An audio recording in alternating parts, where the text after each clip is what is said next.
was quite, so you're seeing some, this is live. Yeah, you're seeing not great conduct.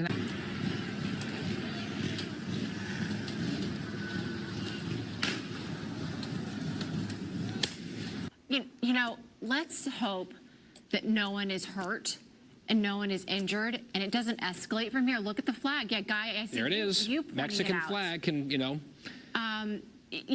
This in this picture right now has the possibility of being detained, subject to arrest there if they remain in this location. And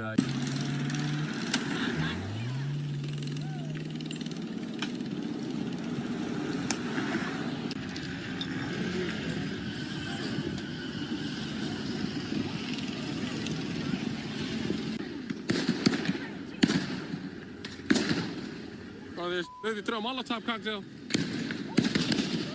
Yeah, it's on this side. Can I get a new pair of shoes too?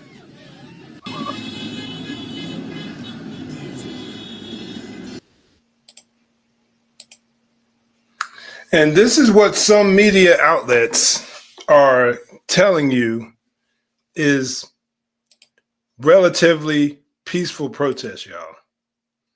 And this is what gets me so fired up in situations like this. What's up, y'all? Eric Mulder here with Covert Conversation. I appreciate y'all joining me today.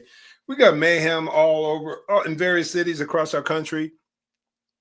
And the sad reality is you have some people seeking to justify everything that's going down. There's some people out there literally telling you that this is all Donald Trump's fault and showing no responsibility to the people out there who are doing these riots, who are protesting. Now, I don't agree with this, but I can at least say if you disagree with how some of these ICE raids are going down, if you disagree, why not have a rational conversation? But even me saying that doesn't apply in this world that we're living in right now. With the political divide being so wide, but at one time in the recent history of our country, 10 years ago, 12 years ago, wouldn't have been a big deal. Having people having debates over immigration. It wasn't that long ago where we could pull up clips where Hillary Clinton, Bill Clinton, Barack Obama would have been sounding like they were so-called staunch conservatives. We all know, we've probably all heard the argument, the claim that Obama was known as the deporter in chief because he deported more people in his 2 terms than any previous president, even more than Trump in his first term. So why have things de-escalated to the point to where now you're called a racist if you're concerned about protecting your borders? Why do we have people right now burning up cities and towns and justifying violence? Well, the sad reality is that's how far we've fallen as a culture. This Marxist ideology, and we're not I don't even have to touch on the reality. We know that at the core of all of this is a godless culture, a godless society that are open to ideas like that justify acts of violence. We know that. We're those of us who are Christ followers, as many of you are who follow me. We go into this conversation understanding that.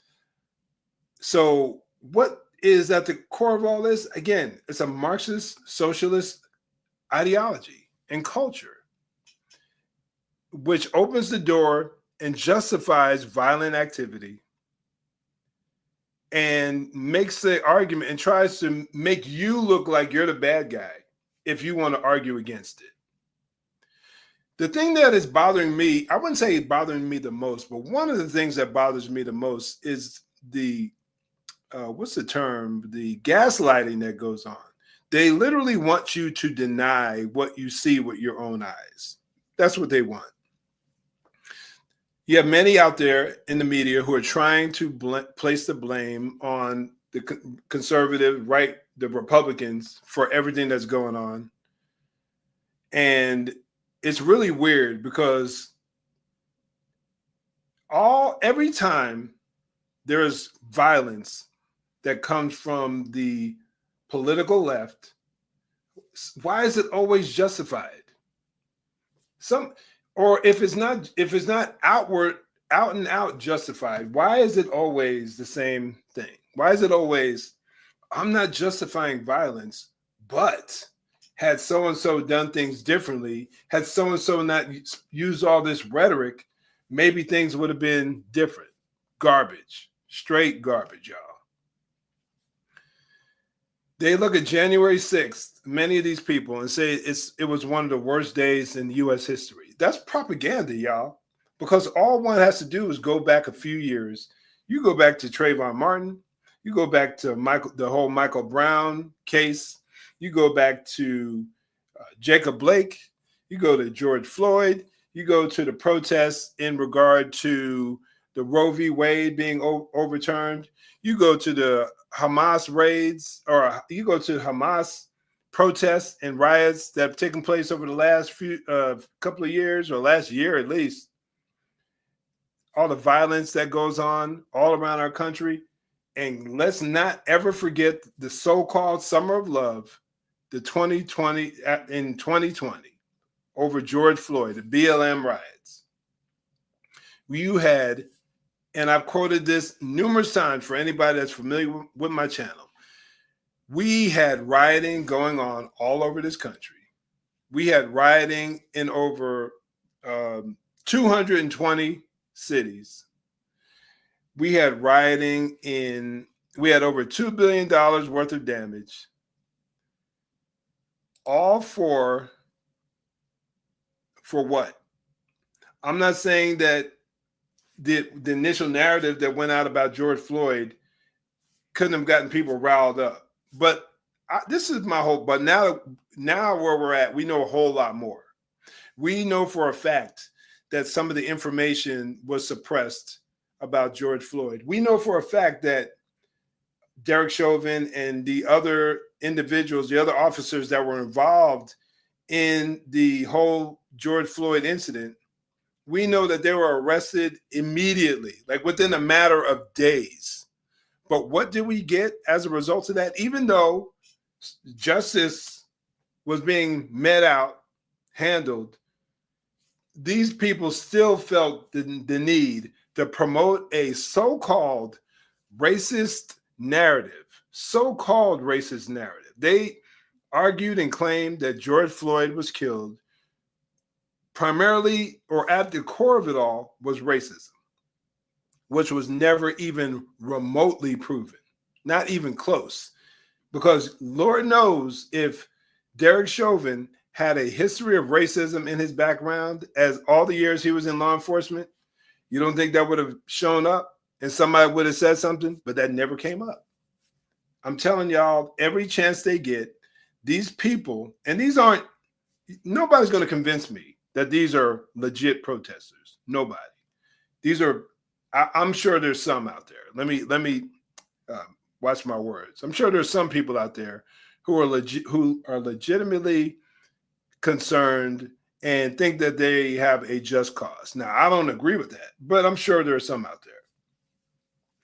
But if you, for 1 second, don't believe or don't understand that many of these people are paid actors, what's the word they say? Disruptors, that they don't have a political agenda in mind, then you are sorely mistaken.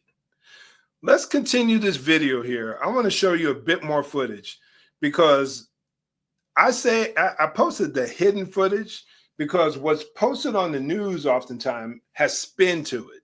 But then also we go to the point to where there's some things, and I thank the Lord for Instagram and as flawed as they may be, and platforms like X, because there you get raw footage. You get as close to, or just about as close as we'll get to, free speech here in our country. And you have platforms like that will put out all kinds of footage. And we're going to show some of this, and we're going to discuss everything that's going down. So check out this next bit of footage I'm about to share with y'all. And again, things that I didn't see on the news. I don't know if you did. Let me know in the comments if you saw this on the news or not.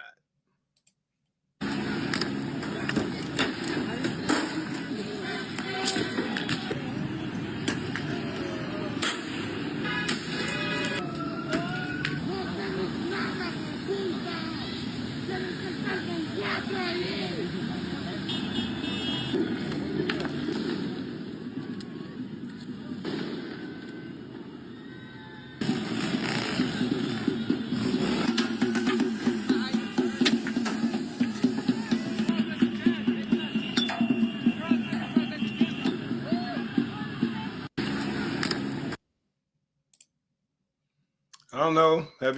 Did y'all see any of that? I can't say I did, but this is just another bit of what is oftentimes, and I say this, and I don't really mean hate, but you hear people say sometimes you just can't hate these people enough when it comes to the media. And I know why they say it, because, and again, I struggle with this. Let me just be honest with y'all. I struggle with this on an almost daily basis. The disdain I feel towards people who are willing to lie to us, look us dead in the face, and manipulate the facts and information for the sole purpose of convincing us that things aren't as we actually see them. Or that's one of the purposes, but the primary purpose is for political gain. No one will ever convince me, because I started out my passion for these social issues, these political issues, in recent years, or not so many recent years, but in more recent years in my life. I would say like in 2010, after my conversion, after me coming to faith in Christ, true faith, true saving faith, because many of y'all are already aware of my conversion story, of me professing to be born again, but living a life of just abject debauchery, abject sin, and while still making the claim that I am born again and transformed. But the Lord, in his wisdom and grace and mercy, just allowed me to come to the very end of myself, of who I truly am, and allowed me to just come to a realization of the weight and consequences of living a sinful life. Personally, at home, on my own time, I'm on study time, I'm reading through the New Testament. I'm in 2 Kings, and I started in Genesis. And I've just been reading through these old prophet books and these old accounts, and I just see time and time and time again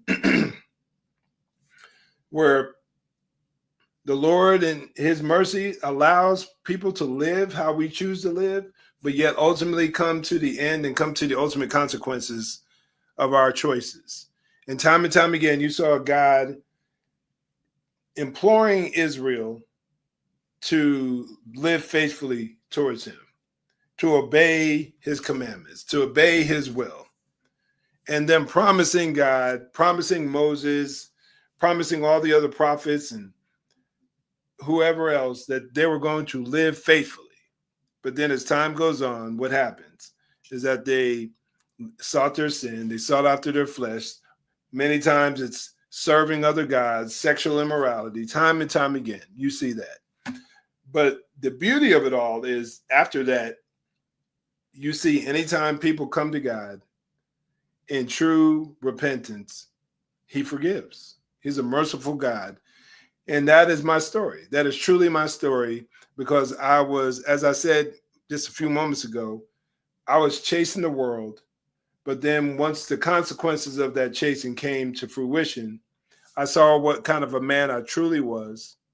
Basically rejected my kids, and didn't want to face the responsibility of my daily life, my daily actions. And I was at the lowest point that I was ever at. And one day I'll really break it all down to y'all and really go into a lot more detail. I just never kind of got around to it, but one day I'll really go into detail. But it's funny, and I've shared this point before. For those of y'all who are familiar with Ray Comfort and the show Way of the Master, I was watching it and I was just really intrigued. It was the early seasons, maybe the first seasons 1 through 3. Him and Kirk Cameron are on there and they're doing open air ministry and they're witnessing the people on the street. And I just truly loved their boldness. But as time went on, the long gospel message really just started impacting my heart and my mind. And I was really dealt with the weight and consequences of sin in my own life, not in other people's lives, but finally, truly, I understood the weight of my sin. I understood that if I died in my sin, I would die as an enemy of God. And I would have to give an account for my life. And it would be on my own accord. I would have to stand before God and try to justify myself. And there was no justifying because there's no way I could pay the penalty of the weight of the sin that I committed time and time again. And I knew if I died in my sin, I stood before God, I would end up in hell. And honestly, that terrified me. And there was a time in my life where I would have said, oh, you shouldn't be afraid of God, of the Lord. But when you read the text of scripture, the Bible is very clear. The fear of the Lord is the beginning of wisdom. And I truly feared the wrath of God. But as we grow, and especially under the new covenant, and we understand that it's the mercy of God. What does Paul say in Romans 2? Is it the mercy of God that leads to salvation? Something along those lines. I'm completely paraphrasing. Somebody will share it with me in the chat, hopefully. The goodness of God. It's the goodness of God. And I saw, even though I was terrified of the weight of my sin, I saw his goodness and I saw his mercy. And I knew that my heart was truly being pricked by how I was living. And I just remember just crying out to God and just asking him to forgive me and truly save me. And I'm telling you, that was around 2010. I can't give you the exact date, but everything changed. And I know I've gone pretty much off topic, but I'm saying all this for a reason.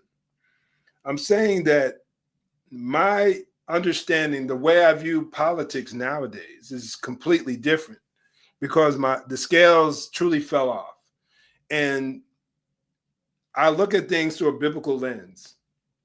So when I see people out there lying, manipulating facts for a political purpose or for whatever purpose, when I see people out there trying to tell you that you don't see what you truly see, it just causes me to rage, like really be enraged by it. Like I truly disdain those actions. I don't hate them, but I just truly disdain what they do. And I really hope and pray that those of us who are believers, and even those who aren't, that we would just come to a greater understanding that there is actual truth. Truth is a real thing. I know we live in a day and age where people claim that truth is subjective, but that's garbage because even that claim that truth is subjective is a statement of truth, which would therefore contradict that entire argument. You can make a statement that a true statement that truth is subjective, because the question then would follow, is that true? So you just fall all over yourself trying to justify nonsense like that.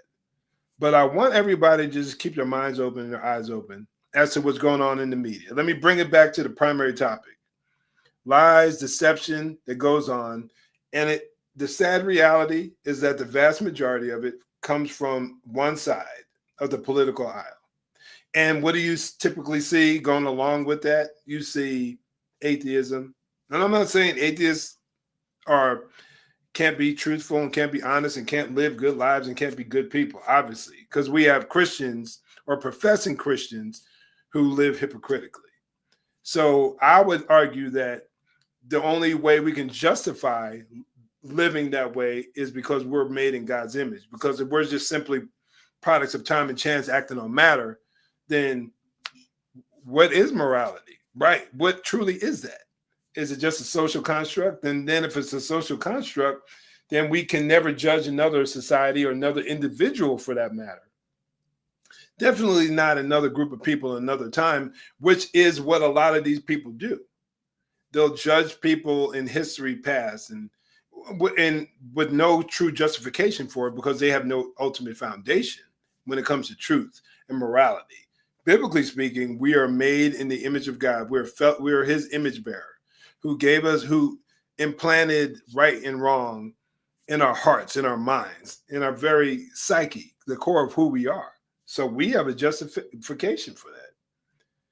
But at the same time, you see a lot of this kind of nonsense flowing from that side because they adopt these worldviews and these ideologies, again, going back to what I said earlier, that hate God and will use any means necessary to forward a political agenda. So let's go on to the next clip as we're sitting here discussing these issues, discussing the issue of truth and talking about the media. Let's just check out this next video clip here real quick as we, again, see how things aren't always what they appear to be or what we're told they are. Check this out, y'all. You'll enjoy this one. And I say that with pure sarcasm in mind. Coming up here in a second. Let me move that up. Group of people, it could turn very large group of people. It could turn very volatile if you move law enforcement in there in the wrong way and turn what is just a bunch of people having fun watching cars burn into a massive confrontation and altercation between people. Let's just watch that again, y'all.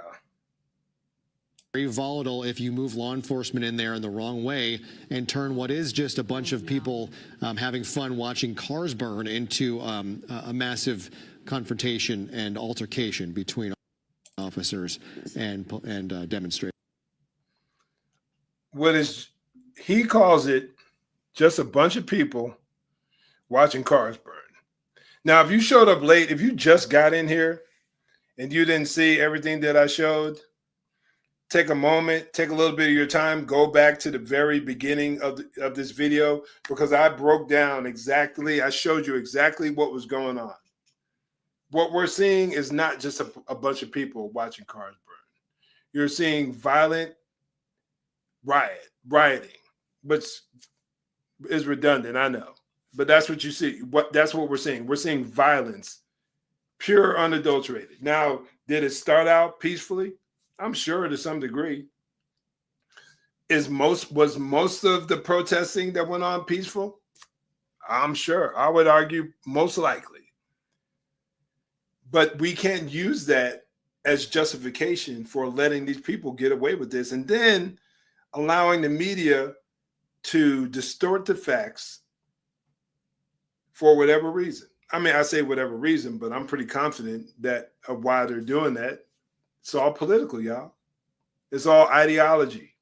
These mainstream media outlets aren't innocent. And I tell people that over and over again.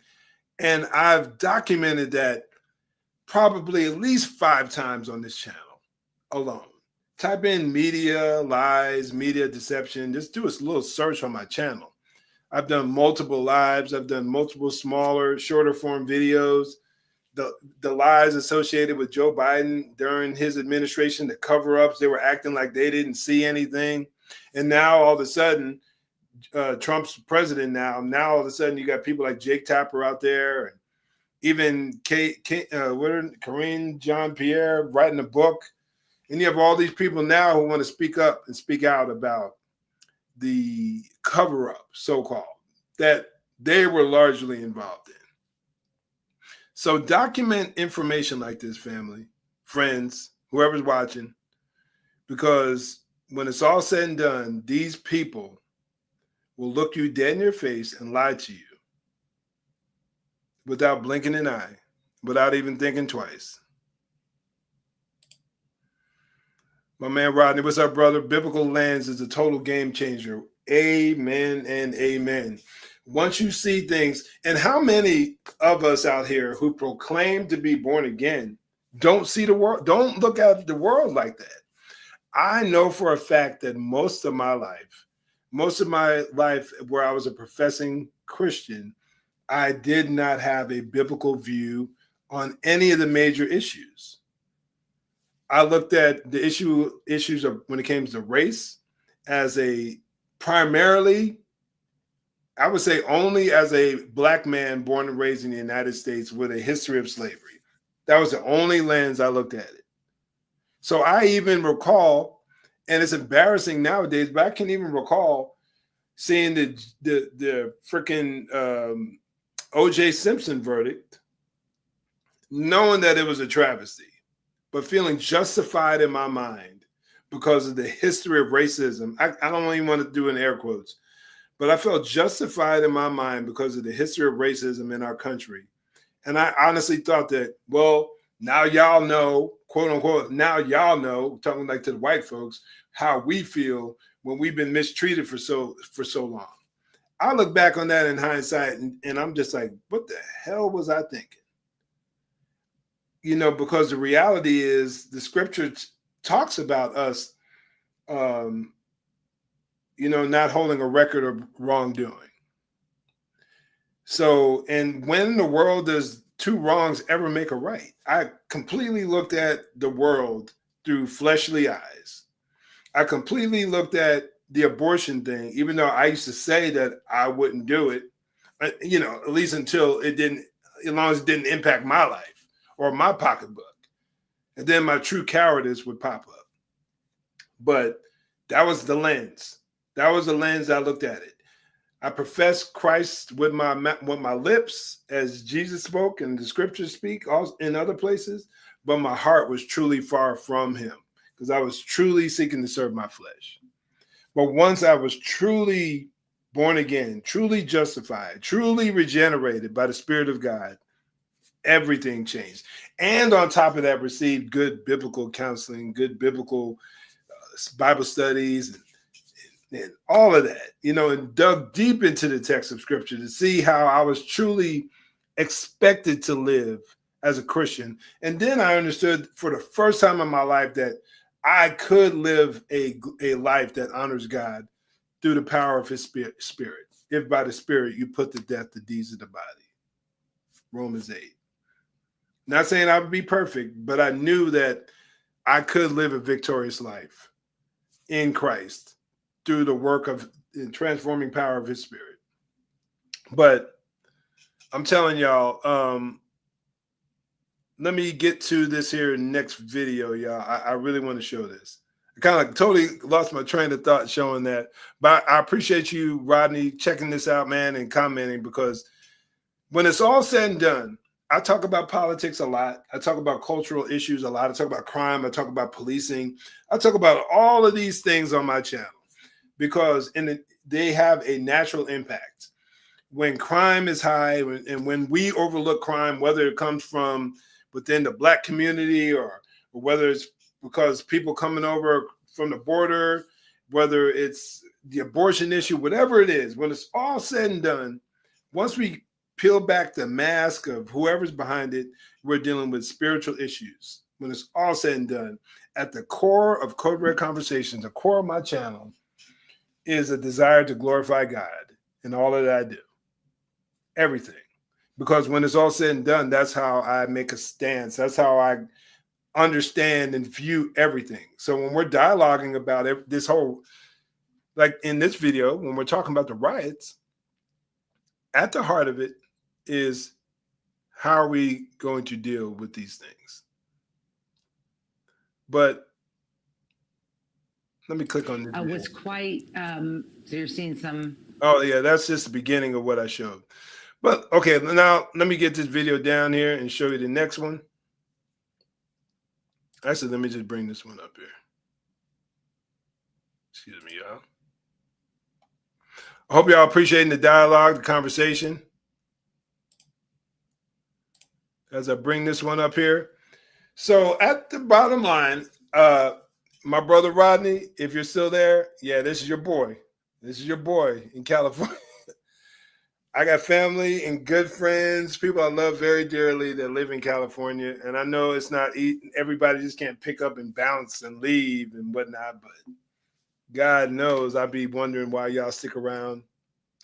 I truly, truly do.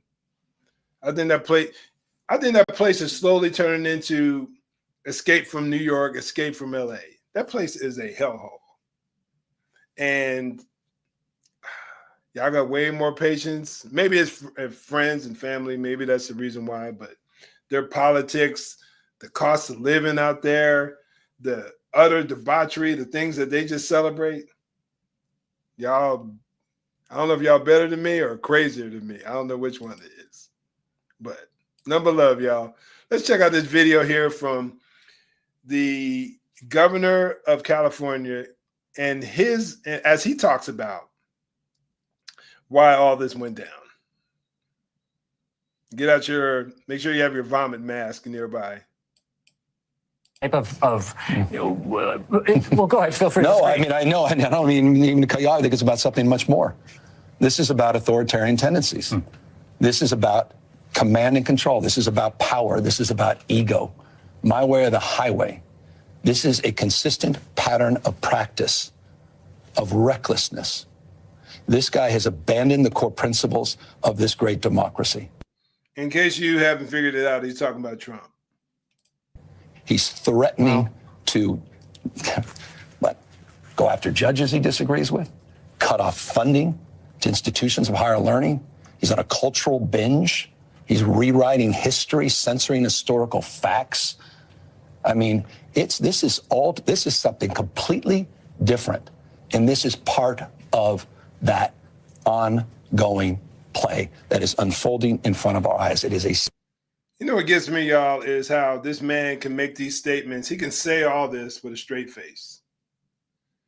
Why is Trump trying to stop funding from these universities? Like, let's dig into that. I mean, we're not going to do it here fully, obviously, because we're addressing other issues. But the question needs to be, okay, why is Trump doing that? He's doing it because of all the pro-Hamas, these radical policies that are out there that are, as these protesters go out and they're destroying property and threatening people with violence. That's what we see. That's at the heart of it. So, and talking about authoritarian, he's sitting over here in California, this dude here who supports everything that God hates, talking about Gavin Newsom. He basically supports and justifies everything that God hates. And he has the nerve, and Donald Trump ain't perfect, trust me. I know that very well. But he has the nerve, Gavin Newsom has the nerve to let come out of his mouth talking about authoritarianism. But then it's really funny. I really hope that this guy continues with the rhetoric. I really do. I really hope he continues with all this, because I think it's pretty clear that Newsom has higher expectations, or aspirations, I should say, than simply being governor. Because all of this, if he ever tries to run for president, and I really hope he does, like, please, Gavin, please run for president. I will so thoroughly enjoy seeing you get destroyed politically, because all of this will come back and bite him in his mind. All the lies, all the distortions. And then when he's ever challenged on a debate stage, and I hear a lot of people hype him up and say, oh, he's just such a good communicator and good speaker. Dude is a master propagandist. That's all he is. I'm not going to give him credit for just being just for spewing out lies and spewing out lies eloquently. I'm not going to give him credit for that. But this man is just truly disgusting. That's the only way I can put it. Let's continue on with the video. Serious moment under the guise of immigration, but it's much deeper than that. Of course. Yeah, we live in a country right now where, hold on one second, I'm going to bring up another video. Donald Trump ran on over the last couple of years. He ran on the fact that he was going to enact the largest anti-immigration movement that we've ever seen in our country. And why was he successful? Why was he successful with that call? Because people understood what was really going on and they were tired of everything that was happening. That's what was going on. People saw what was happening. What is going on here? I'm trying to pull up another video. 1 second, y'all. Yeah, people saw what was going on and they were tired of it. And he was successful. Those of us who actually paid attention to the news and actually watched a lot of what was going on understood that, yes, we knew that every immigrant wasn't violent. We knew that. Add this to the stage. This next clip, y'all. I got a few more clips to share with y'all. But we knew that every immigrant wasn't violent. Clearly, I would even argue the vast majority aren't. During my time in law enforcement, I ran into countless people, illegal immigrants, over the years. Many of them were just average, everyday people. They wanted to come here for opportunity. And I understand that. Like, my heart can actually go out to somebody who wants to come here for opportunity. But my mindset is you got to do it the right way. We can be sympathetic with those people who want to change their lives, but you can't do it at the expense of, especially the way Biden did it, wide open borders for 4 years, tens of millions of people pouring into our country. And don't you dare for a minute believe the lie that these people actually give a damn about these people from these different countries. When you have more people in your state, in your city, that's electoral votes, electoral seats. That's why the census matters so much. An illegal immigrant adds up on the census just as much as a true U.S. citizen. When it's all said and done, these people wanted to. And Elon Musk put it perfectly like when he went on Joe Rogan last year, right before the election. Their goal is to bring all these people in, legalize them, so they create a brand new, deep, rich voter base of fresh Democrats. That's what they wanted. And because we saw it, and please check out some of the other videos I posted. I posted a short that really broke down everything that goes on, that's been going on recently. When it comes to the immigration issue, I'll link it above if I can later. I can't do it right now, or at least I'll put it in the comments down later on. But I'm telling y'all, these people, they feign compassion, but when it's all said and done, compassion ain't got nothing to do with it. Let's go on and watch this next clip here real quick as I'll only show a portion of it. We'll discuss a little bit more of what's going on. Good morning. Well, the president is warning California officials not to stand in the way of law and order as the demonstrations and riots in the Los Angeles area are entering their 4th day now. President Trump has superseded California Governor Gavin Newsom, calling in hundreds of National Guard troops to back up law enforcement agencies. LA's police chief said his officers were being pelted with everything from fireworks to cinder blocks. We are overwhelmed as far as the number of people out there engaged in this type of activity and the type of things that they're doing. They'll take backpacks, and the backpack will have a cinder block in it. They have a hammer. Real quick, y'all. Remember, I think this is what he said on Sunday. But remember what he just said. Let me rewind it real quick. People out there engaged in this. We are overwhelmed as. Make a mental note. He said we're overwhelmed. This is what the conclusion he came to on Sunday. As far as the number of people out there engaged in this type of activity and the type of things that they're doing, they'll take backpacks, and the backpack will have a cinder block in it. They have a hammer, and they'll break up the cinder block and use that, pass it around to throw at officers. There's no limit to what they're doing to our officers. Let's think about it, y'all. You're a cop just trying to do your job. Most, regardless of how you feel about law enforcement, most cops are just trying to do their job. And you're dealing with a violent protest. Go back and watch the opening footage. Cars being burned down, Molotov cocktails being thrown, high-grade fireworks, which can literally hurt you. He said they can kill you. Being thrown at you, lasers to the eyes. These are a lot of the old tactics. And you got people throwing cinder blocks, all kinds of stuff at you just because you're trying to do your job. I'm telling y'all, every 4 years, or every few years, the left finds a way to make an enemy of law enforcement. That's what they do. Everything that they hate, violence follows. I can't say that enough, man. Y'all got to pay attention. Again, January 6th, worst day in U.S. history. Worse than Pearl Harbor, I think Kamala Harris said, or Biden. Worse than 9/11. But January 6th was a couple of hours of violence. And I'm not saying that in a way to try to minimize it or act like it wasn't anything.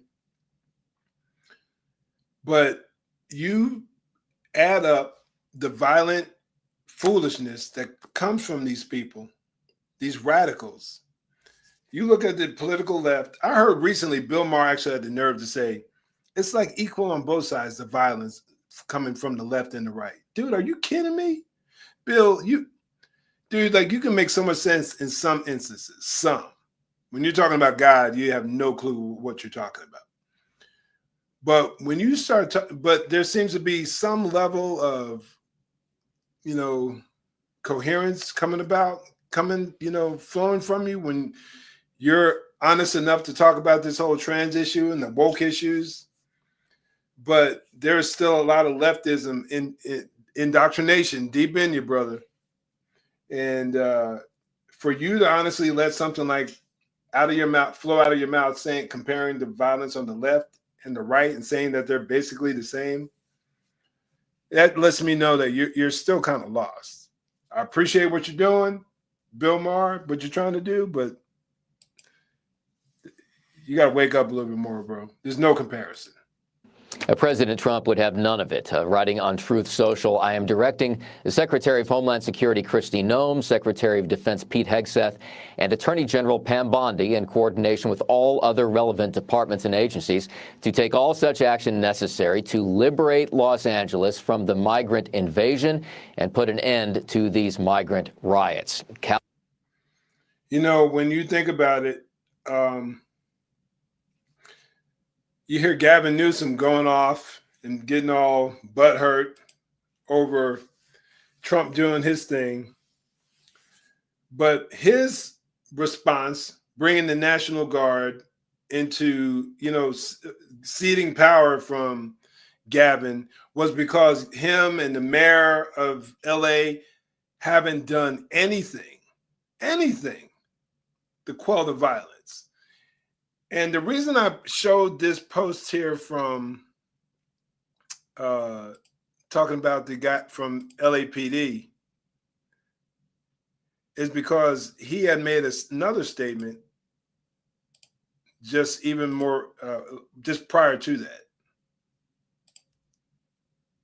He made another statement. Let me pull this up here real quick. This is what he said on Saturday. In spite of the clear, hopefully y'all can see that.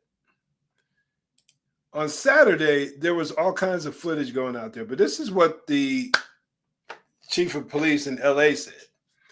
National Guard rolls into LA as anti-ICE riots spiral out of control. Again, this was yesterday. This came out. This is town hall. The U.S. Northern Command confirmed on Sunday that the California National Guard began deploying to LA amid the anti-ICE riots. The troops will actively protect federal assets in LA County. However, the precise locations are not clear, which is a good thing because, people found out where they would be, but not putting that information out initially, not letting people know where they're going to be set up, that was a smart tactical move because you don't need to let the enemy know what you're doing. Let's proceed.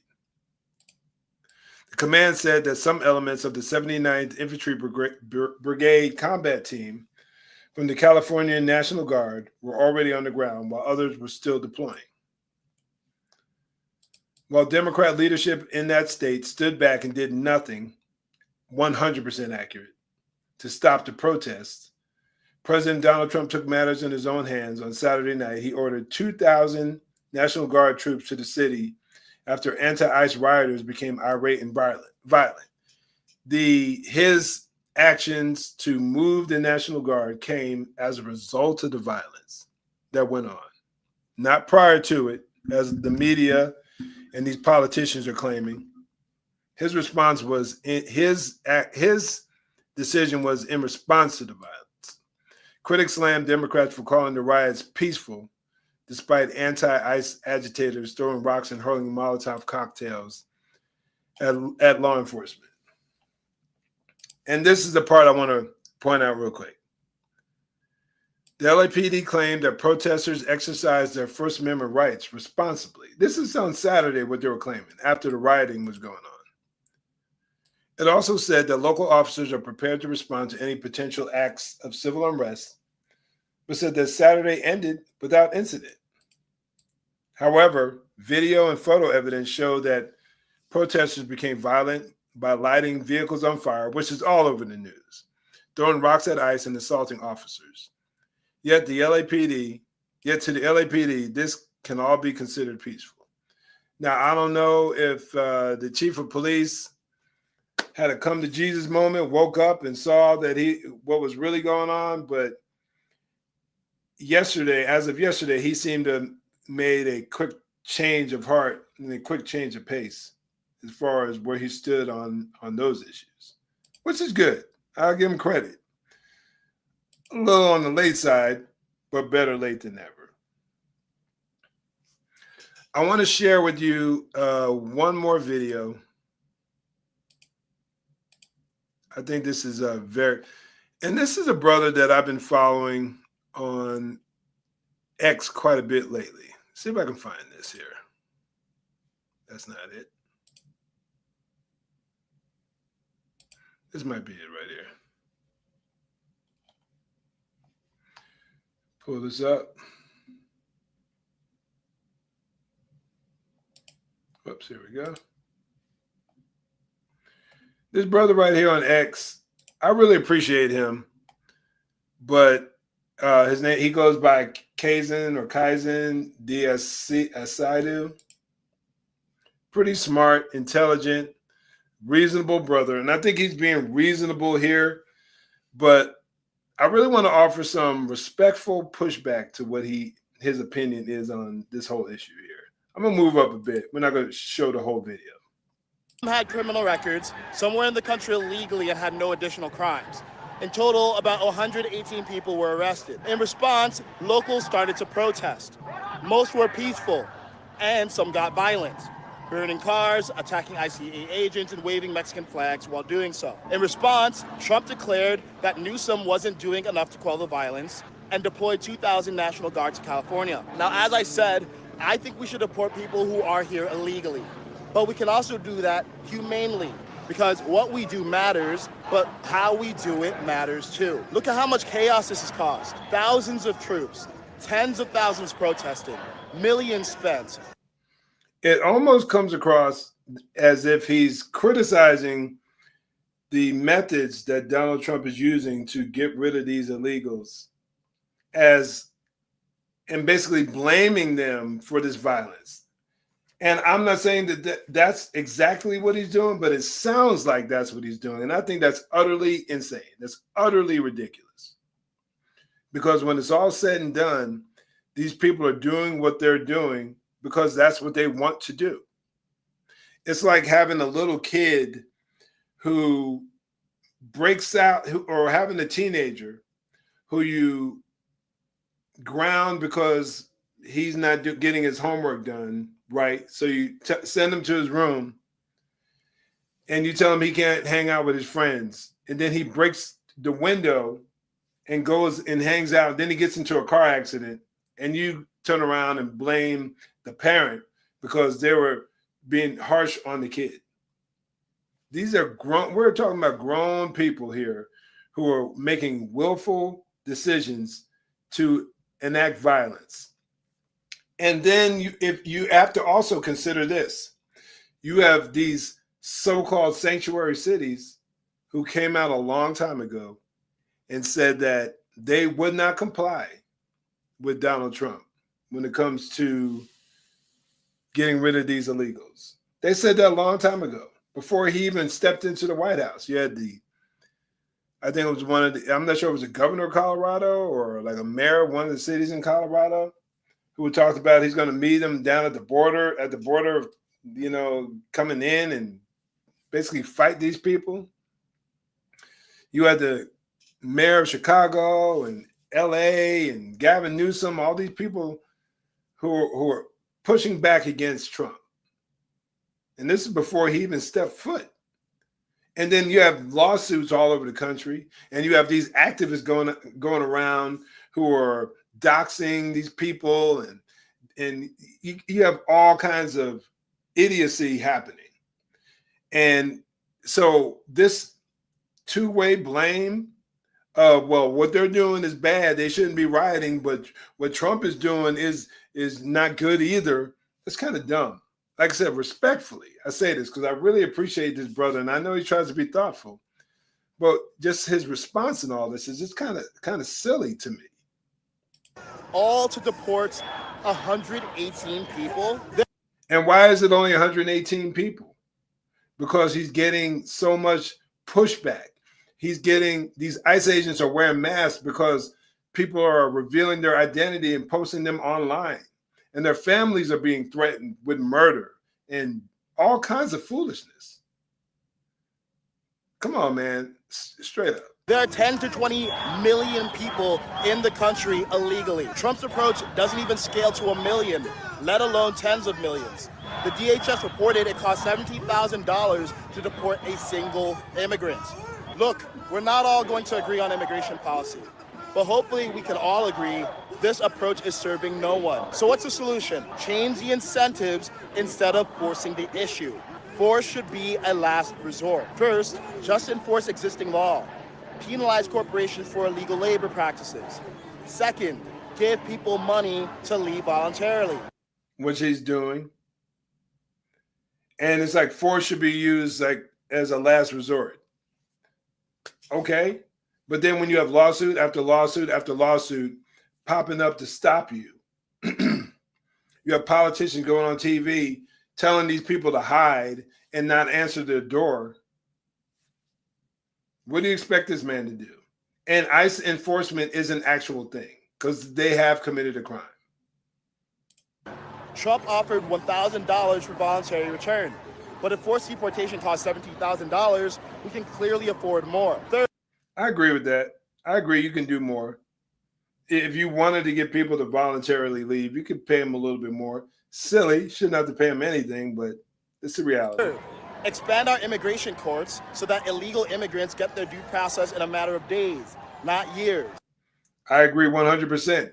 But in order to do that, it probably wouldn't be that easy because is the Senate, who handles that? Would he get some additional pushback from these activist judges that are popping up all over the country? They're trying to, force his hand or trying to block him from doing what he promised he would do? Fourth, tone down the emotional rhetoric. I don't approve of Newsom or Bass, but the name calling isn't helpful. It helps stoke Trump's base, but it won't unite the country.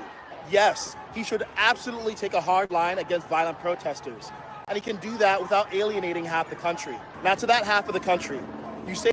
Now, what he said a lot of good, no question about it. There were many things that he talked about that I agree 100%. But when he starts talking about uniting the country, anytime I hear people say that, I get frustrated. And here's why. Because that's a pie in the sky dream perspective. we are living in such divided times, y'all, that this idea that anybody would give Donald Trump a fair shake is silly to me. That's the only way I can describe it. Is his rhetoric at times inflammatory? Unquestionably. But you put yourself in his shoes. And I'm not saying justifying his actions, but I can understand why he feels and does the things that he does. The media lied on this man. They tried to impeach him. They tried to lock him up. They said compared him to, they said he supported neo-Nazis. And again, if you're not, go and watch some of my videos, the whole Charlottesville, good people on both sides, distortion, where he clearly articulated that he wasn't talking about neo-Nazis, but for basically 8 years, they allowed that lie to flow uninhibited. And these are media entities. They tried to lock up his family. They dragged his kid's name through the mud. They stoked so much rhetoric saying that he was an existential threat to America, to the point to where people have tried to kill him on multiple occasions.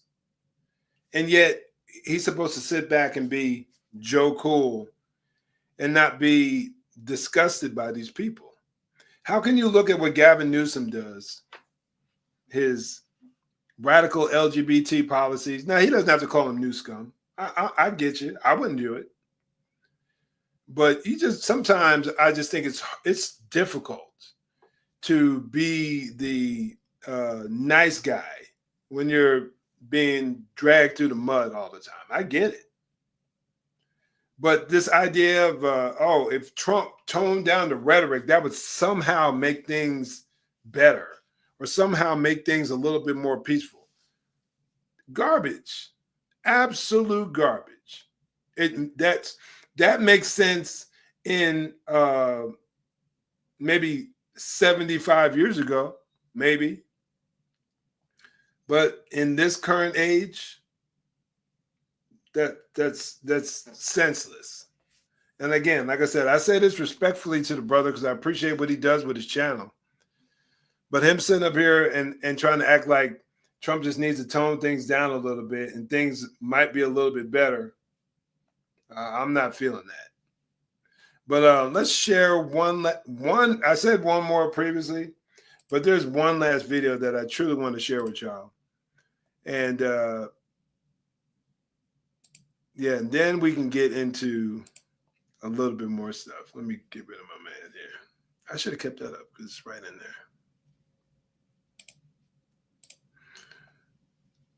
I haven't even watched this one all the way through, but it looks like it was going to be pretty good. It's is it Michael Schellenberger? He has a pretty good blog where he discusses a lot of political issues, and I kind of wanted to dig in, hear what he had to say about this whole thing. And if you haven't done so, you followed me so far and you haven't done so, make sure you give me a subscribe. Only if you're going to watch my content. Only if you appreciate what you're hearing. But let's jump into this video right here. People are upset about all of these images of rioters in Los Angeles waving the Mexican flag.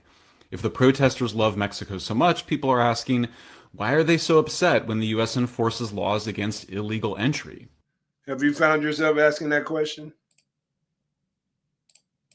Now, imagine for a moment that a group of Americans, including myself, were in Mexico City and began throwing bricks at police officers, smashing store windows, setting fire to government vehicles, and waving the American flag.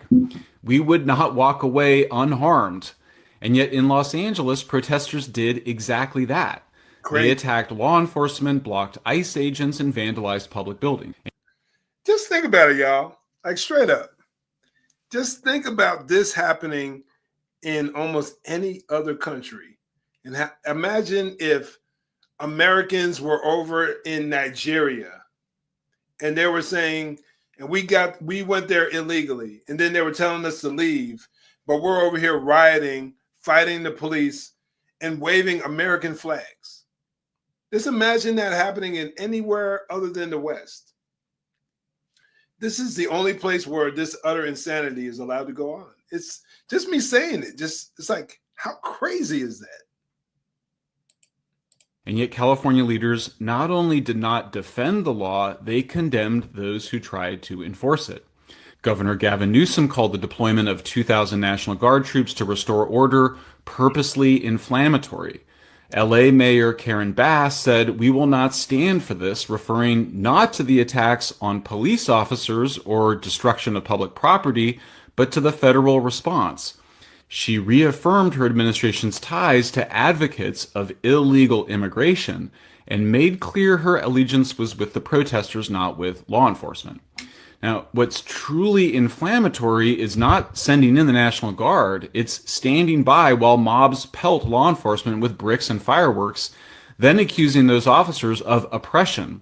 It's watching public spaces descend into chaos while calling the enforcement of laws the problem. In wealthy neighborhoods, the law is still being enforced. If you torch a car in Beverly Hills, the neighbors are going to demand that you're arrested.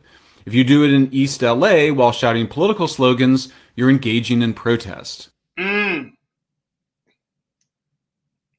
That's it. He said a mouthful right there, y'all.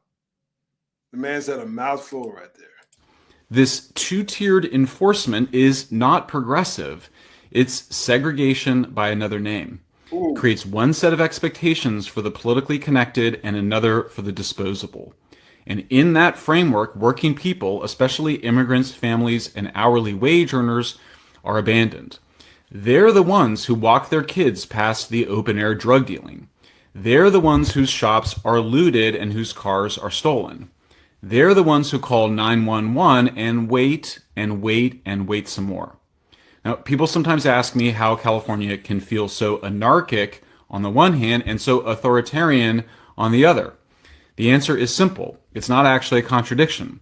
California doesn't swing between chaos and control. It imposes both on purpose and at scale. Now, as we saw, when the leader of China comes to San Francisco, the city leaders end illegal camping overnight. California is what happens when the state abandons its duty to protect ordinary citizens while tightening its grip on the law-abiding. And again, why do y'all stay there? My brothers, my sisters, my friends, California residents, why do you stay there again? California Democrats demanded people show proof of vaccination to enter coffee shops and then allowed people to smoke fentanyl on the sidewalk outside. And then allow probably tens of thousands, if not hundreds of thousands of illegal immigrants to come into our country with no proof of vaccination. But yet, if you try to go to a restaurant with unvaccinated, or go to school, or go to church, you were in some cases arrested, or fined, or penalized. Irrational. They fined restaurant owners for trying to survive and then shut down gyms trying to help people stay healthy. Meanwhile, they decriminalized theft, refused to prosecute open drug dealing, and looked the other way as cartel-run fentanyl and methamphetamine networks took over entire neighborhoods. They demanded that social media companies censored dissent, labeled truth as misinformation, and silenced critics who warned of the obvious collapse. They banned plastic straws, but then passed out crack pipes.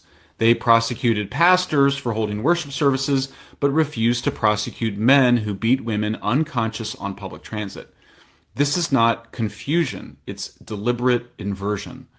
You could get cited in Pasadena for watering your lawn on the wrong day of the week, but not for operating a meth lab next to an elementary school in Venice Beach. You could lose your job for refusing a booster and keep your taxpayer-funded hotel room while terrorizing pedestrians. You could be banned from Twitter for misgendering someone, but face zero consequences for selling the fentanyl that kills a person.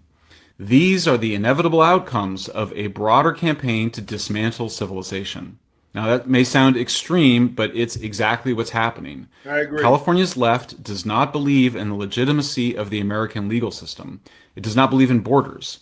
It does not believe in the equal application of the law. And it's not just a California left. California, New York, San Francisco, Portland, Seattle. These are just the extremes of what all of these people ultimately want to bring to our country as a whole. They want these extreme ideologies, these extreme LGBT sex issues, these radical Marxist issues, these extreme social policies, and they want all that ultimately to be how our country is remade. Because he said they don't believe in the legitimacy of the Constitution, of the U.S. legal system. That's where all these concepts like critical race theory, critical legal theory, things like that, that's ultimately where they're rooted. When you talk about the 1619 Project, and one of the ongoing themes with all of these people is that racism is rooted in every aspect of our culture. And that's in law enforcement. That's why they have no problem attacking law enforcement. That's why they have no problem radicalizing judges, because you have a lot of these activist judges who believe this same rhetoric, the same nonsense. And that's why they want to radically shift to schools. That's why they go after the church.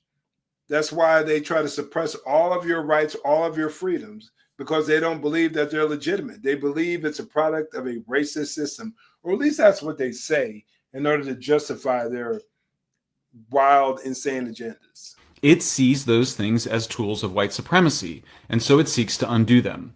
Refuse to prosecute, refuse to arrest, refuse to respond, let the system collapse under the weight of its own paralysis.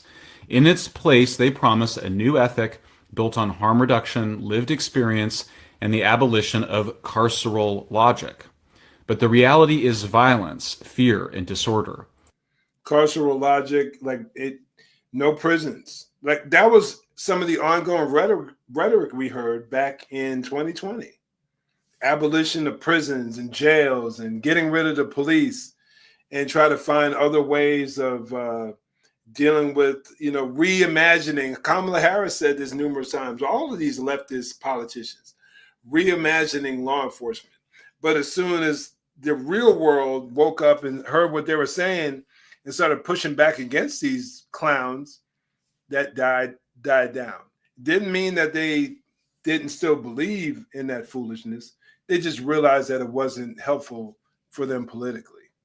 During the pandemic, Governor Newsom released nearly 15,000 inmates from prison, including violent offenders, under the banner of public health. A full 1/3 of them victimized people and ended up back in prison. For years, Californians were told by their media and political leaders that reports of rising crime were exaggerated or invented. They were told that what they saw with their own eyes was a moral panic. Editorial boards accused concerned citizens of racism and hysteria. News anchors spoke of a crime narrative rather than crime itself. But the data eventually became impossible to deny. The state's own figures now show that California's violent crime rate under Newsom rose to be 31% higher than the national average by the end of 2022. In Los Angeles, aggravated assaults rose 23% between 2019 and 2022.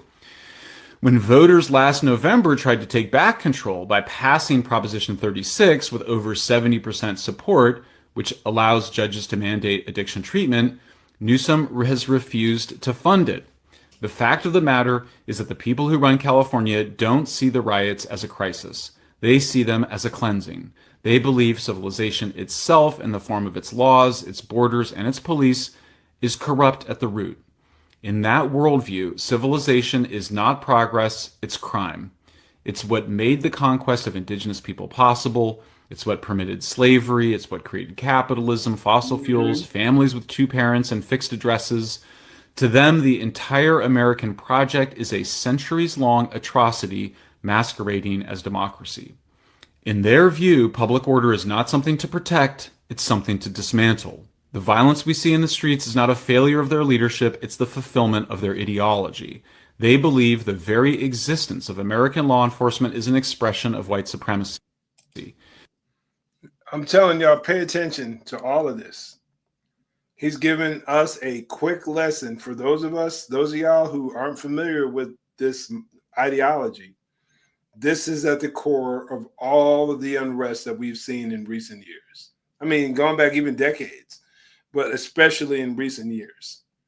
At the core of it is a anti-American ideology and agenda, and they welcome all of this. They want to see financial collapse, civil collapse, moralities collapse, the destruction of the church.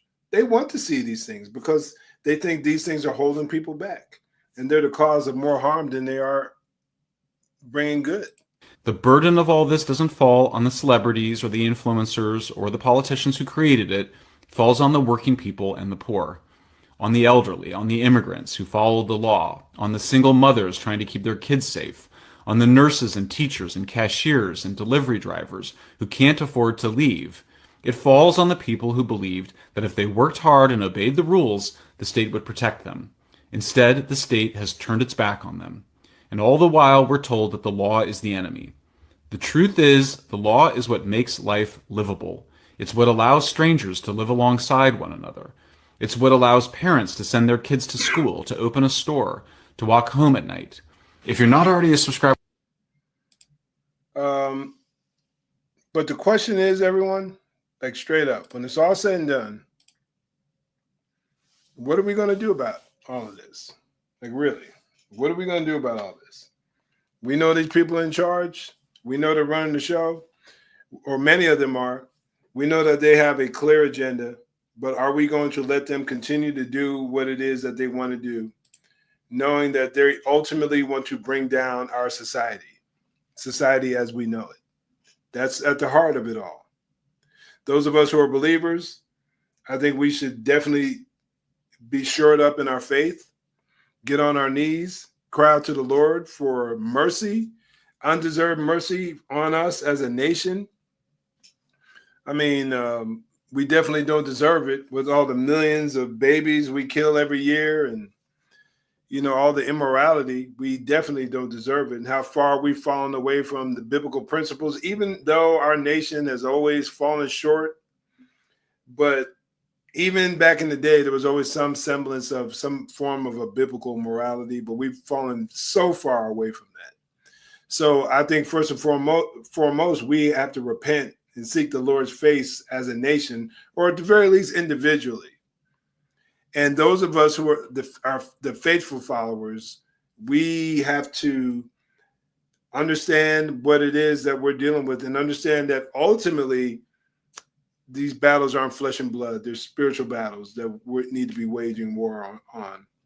But even though at the heart of it all, it's a spiritual battle, we need to have a good apologetic for these cultural issues as well. We need to understand what's going on, read some books, get our responses. And if you believe in it, if you believe when it comes down to flexing your power politically, find people who want to be, who are trying to move into these different political positions. Try to find some solid people, some God-fearing men and women who want to serve our nation. But I think most importantly, we fight on our knees. And then right equally with that, we fight with a clear biblical proclamation.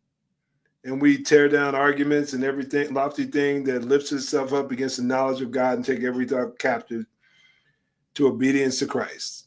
That's where we stand. That's how we fight these battles. That's how we wage these wars in the spirit. And we honor Christ in the process. I appreciate y'all for joining me. Again, if you appreciate content like this, make sure you give me a follow and a subscribe. And as always, stay safe, God bless, and make sure you join the conversation. Peace out, y'all.